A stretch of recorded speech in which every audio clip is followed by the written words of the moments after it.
Assalamualaikum warahmatullahi wabarakatuh. Ini adalah video yang berbeda dari biasanya saya upload. Biasanya saya upload video jalan-jalan. Ini saya tidak bisa jalan-jalan karena kondisinya sedang tidak memungkinkan. Jadi saya cari ide lain. Saya juga tidak mungkin upload cover lagu karena pasti akan jadi video yang memalukan. Walaupun bisa jadi viral, tapi tetap memalukan. Jadi saya come up dengan video pembahasan kitab kuning, mudah-mudahan bisa bermanfaat. Saya pilih kitab Nasuhul Ibad. Ini kitabnya seperti ini, warnanya kuning seperti ini. Ini kitab asik ya, tidak ada harokatnya. Ini kitab karangan Ibnu Hajar al-Asqalani. Pendeknya sering disebut Ibnu Hajar. Namanya cukup unik, Ibnu Hajar artinya anak batu. Karena beliau dulu waktu masih muda diceritakan sedang belajar itu lama sekali paham terhadap apa yang disampaikan oleh gurunya. Jadi beliau sampai pada tahap putus asa, kemudian berencana pulang ke kampung halamannya. Di tengah perjalanan beliau istirahat di gua, karena zaman itu belum ada hotel atau losmen, jadi ya istirahat di gua. Kemudian di tengah gua itu beliau melihat batu yang berlubang atau bolong. Beliau berpikir batu yang keras itu bisa berlubang atau bolong. Apa yang membuat batu ini bolong?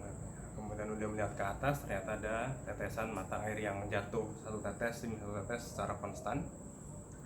Dan dari situ beliau melihat, oh, batu yang keras saja bisa bolong, apalagi pikiran manusia. Dari situ beliau kemudian berubah pikiran, balik lagi ke tempat beliau belajar, dan kemudian belajar dengan sangat tekun dan menjadi ulama besar yang kita kenal karya-karyanya. Yang akan kita bahas salah satunya adalah kitab Nasuhul Ibad.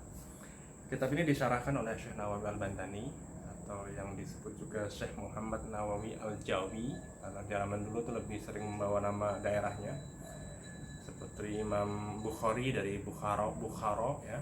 Jadi zaman dulu sering mengatakan nama daerahnya. Bagi yang bisa baca kitab ini sangat mudah dipahami karena disusun dengan sangat terstruktur ya. Dibagi dalam 10 bab. Masing-masing bab dibagi dengan urutannya sesuai dengan angkanya. Misalnya bab 1 dia akan membahas satu topik, bab 2 dia akan membahas pasang topik, dua topik, misalnya dua hal yang bisa mendatangkan rezeki. Bab ketiga tentang tiga hal yang bisa membawa orang ke surga misalnya. Keempat seterusnya sampai ke bab ke-10. Jadi sangat mudah bisa dilihat. Kitab ini berisi makalah atau perkataan para nabi, para ulama, para sahabat, para tabi'in tentang bagaimana mensucikan hati. Jadi kitab ini kitab Tazkiyatun Nafs. Bisa kita mulai dari awal. Di bab pertama ini dimulai dengan hadis qudsi. Hadis qudsi adalah hadis yang berisi firman Allah, jadi berbeda dengan hadis biasa dan berbeda dengan kitab suci atau wahyu. Kitab suci atau wahyu disampaikan oleh Allah melalui malaikat Jibril, tapi kalau hadis qudsi adalah perkataan Allah yang disampaikan langsung kepada Nabi Muhammad. Isinya adalah cukup panjang, tapi saya ingin coba rangkum dalam tiga hal yang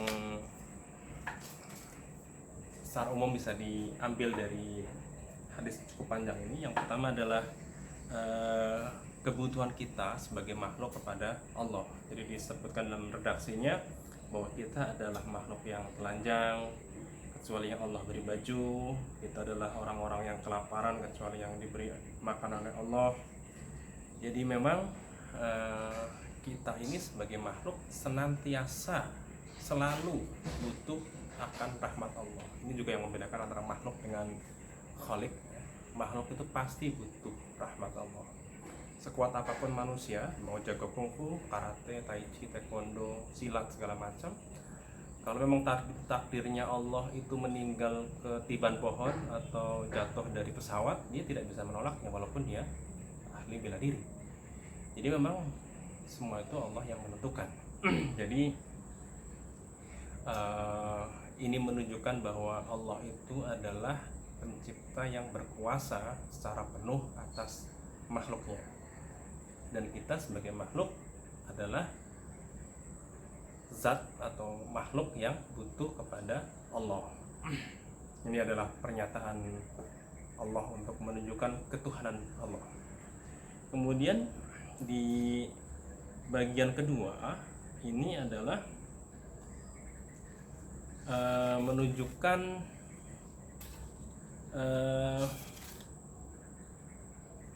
bahwa Allah tidak butuh pada makhluk. Disebutkan walaupun dari zaman awal sampai akhir dari bangsa jin dan manusia itu menjadi makhluk yang paling baik, makhluk terbaik itu disarahkan oleh Syekh Nawawi Al-Banten sebagai Rasulullah SAW. Jadi bayangkan seluruh umat dari awal sampai akhir dari bangsa jin dan manusia itu seperti Nabi Muhammad, itu Allah tidak bertambah kekuasaannya.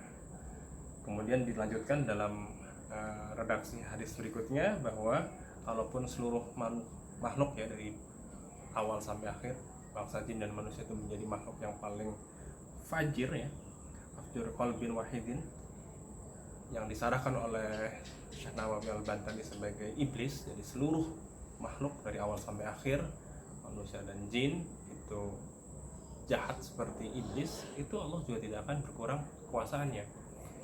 Jadi ini agak berbeda dengan konsep agama lain mungkin ya, atau saya dulu sering main game waktu masih kuliah, itu ada game Age of Mythology.